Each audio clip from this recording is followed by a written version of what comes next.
Muy buen día para el doctor, para los compañeros que puedan tener la oportunidad de ver este video. Mi nombre es Nelson Iván Montaña. Tuve la oportunidad de presentarme en la clase, pero desafortunadamente el consumo de datos no me hizo posible continuar en ella y por eso estoy tarde en mi exposición, la cual voy a tratar de enviar en este video sobre mi posición frente a la lectura del primer capítulo del prólogo del libro que ha dispuesto el doctor. En este libro, la primera parte que me llamó la atención es para pensar la educación del futuro. Y para pensar la educación del futuro me parece a mí que es la palabra más clave dentro de este es la perspectiva. En esta perspectiva es la palabra que genera controversia.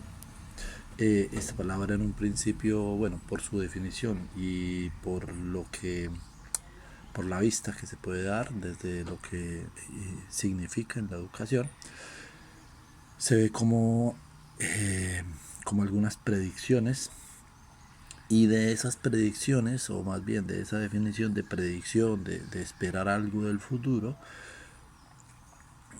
vemos como desde el libro, considerando la fecha de escrito, o la fecha de publicación más bien, como desde esta publicación se han ido cumpliendo desde el momento hasta la fecha, hasta hoy. Muchas de esas predicciones se han ido cumpliendo y como otras siguen en espera de tener la oportunidad de construirse tal como debería, y sin embargo hoy se puede comprobar que tomará mucho tiempo más lograr esa perspectiva que fue puesta o que fue dada, o que tuvo la visión la persona que construyó el texto,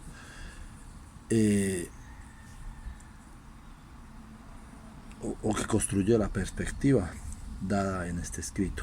Hay situaciones que definitivamente, como la parte internacional, no se logran, y que aún sabemos hoy que es muy difícil de que en corto tiempo se pueda llegar a ese objetivo.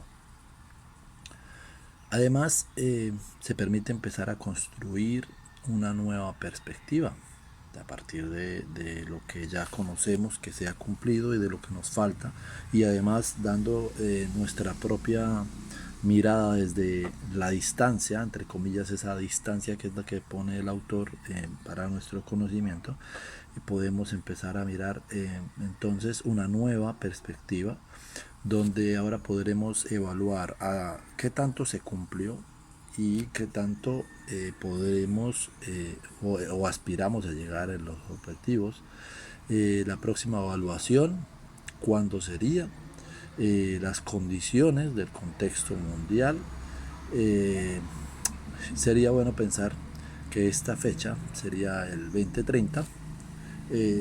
Bueno, esto lo digo porque es hacia donde están aplicando ahorita en la organización internacional como la UNESCO, en los ODS, en los Objetivos de Desarrollo Sostenible para la Educación. En el punto 4 orienta sobre lo que se considera se debería tener en educación, y están apuntados hacia el 2030. Desde mi modo de ver y desde mi percepción personal, seguramente no vamos a lograrlo hasta el 2030, pero seguro que se podría mantener ese objetivo. La expresión de Paulo Freire, en donde una escuela con otro espíritu, el desafío era y continúa siendo construir esa nueva escuela en el interior de la vieja escuela. Creo que la base de aquello sigue siendo fundamental, esa condición, esa construcción de escuela, desde la escuela, para cambiar la escuela desde su espíritu, desde el propio espíritu de lo que es la definición de escuela, la concepción y la formalización, además de pensar con el cambio del sistema educativo en uno que sea adaptable. Incluso se debería pensar en tomar un nuevo impulso, Uno que ayude a transformar de forma real la educación de calidad, más bien con calidad, sin la necesidad absoluta de llegar a tener una educación superior de alto nivel para todos, porque si todos reciben una educación superior, para poder crear eh, para poder crear una construcción se debe entender que los cimientos son base fundamental.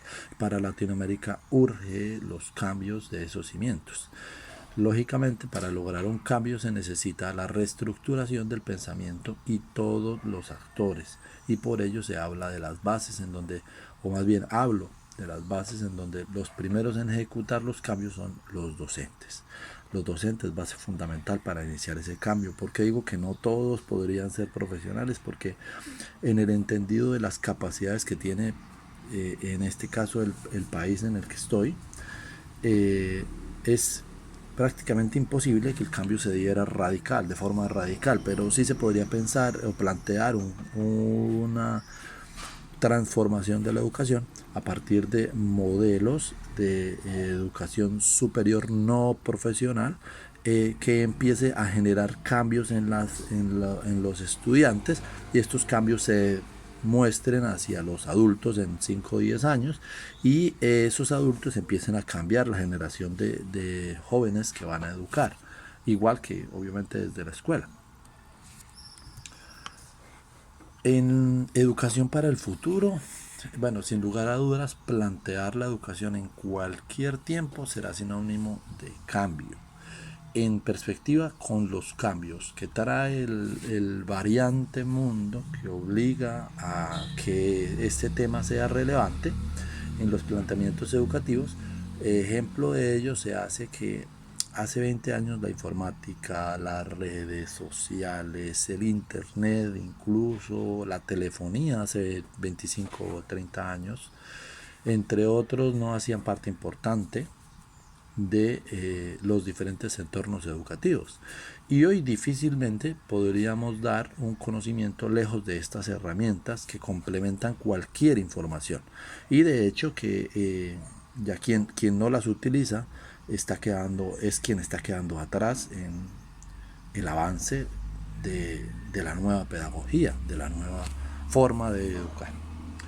Por eso concuerdo completamente con el autor al señalar que la educación del futuro siempre rebatirá al Estado y su transformación.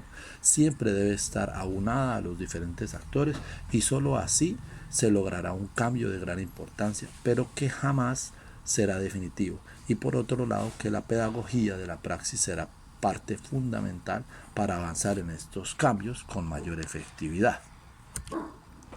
Los desafíos de la educación básica, bueno, voy a tener que ir un poco más rápido.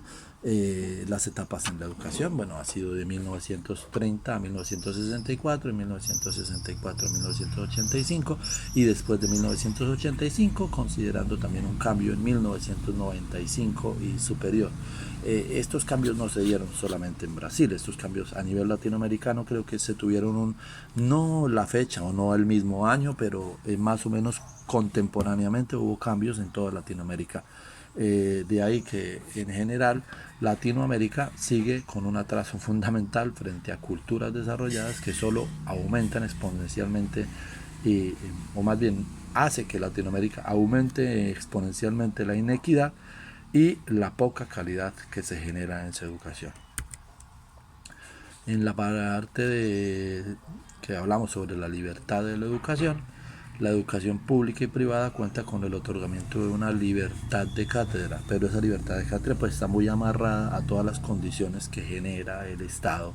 El mismo Estado siempre amarra y condiciona, así que de hecho no es que sea malo, ¿no? Porque también debe existir el equilibrio entre las dos. Una educación en la que liberan o se tiene libertad debe estar enfocada en repensar el país para su nacimiento, en la búsqueda de más y mejores oportunidades en cada generación, indistintamente de sus creencias, siempre fortalecidos en principios éticos y morales que sean universales para la formación como seres humanos.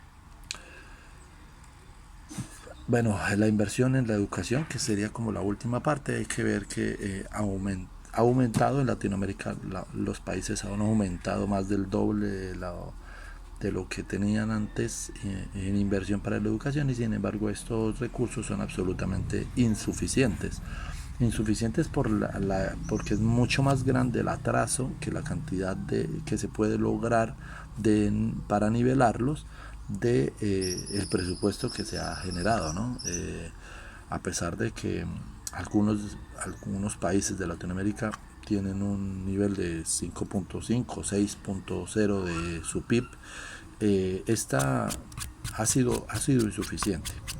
Si tenemos lo mismo que, bueno, España tiene mucho más, pero un país europeo puede tener los mismos 6 puntos del PIB, pero el PIB de ellos es mucho más grande, uno, y dos, además de eso, nosotros necesitamos superarlos, y para podernos igualar con ellos tenemos que ir un poco más rápido. Este sería el análisis que puedo orientar sobre la lectura. Bendiciones.